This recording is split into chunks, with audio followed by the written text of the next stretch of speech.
So the flagship product for Avalanche Canada in many ways is the public avalanche forecast.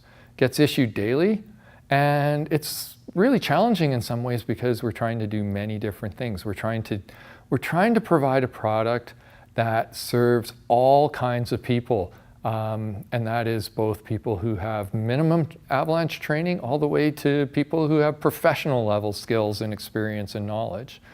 We're trying to provide something that will help everybody who's going out in the mountains.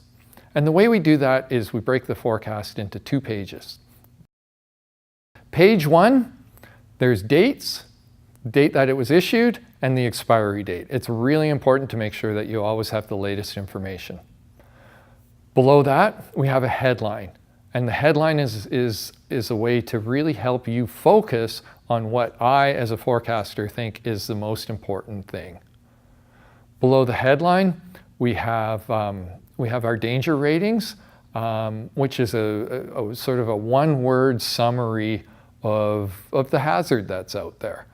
And we do that for 3 elevation bands, the alpine, tree line, and below tree line.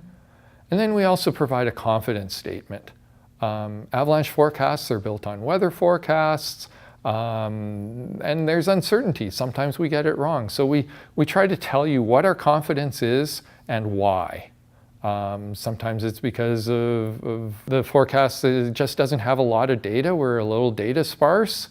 Sometimes it's because there's a lot of uncertainty about the timing or the track or the intensity of the weather. So we try to help you by revealing what our confidence is in our forecast.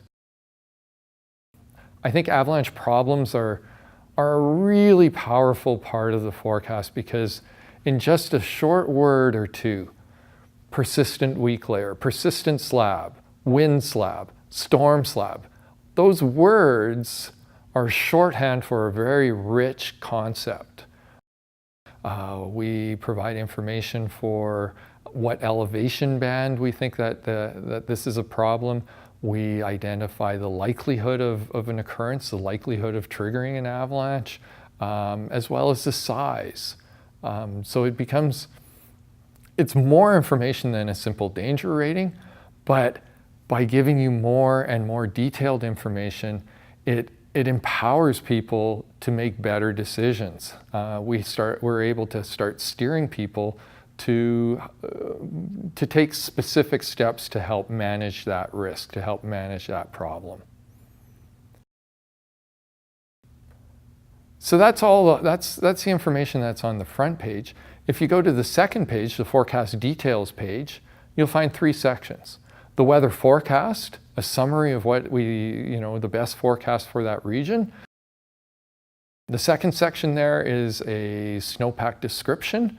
That's where we sort of dissect the snowpack, talk about layers, talk about the architecture of the snowpack, which for people with more training, more knowledge, more experience, it gives them more detailed information to better understand and assess the likely conditions that they're going to find in the field. And possibly the most important part of the forecast is the avalanche occurrence section.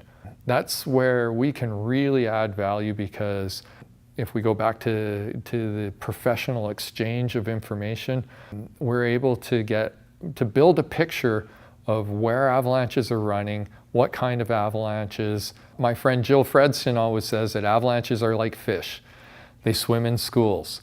So when we can start identifying patterns of elevation, aspect, size, how far they're running, what's triggering them, we can impart that, we can communicate that, and past avalanches are one of the best ways to predict future avalanches.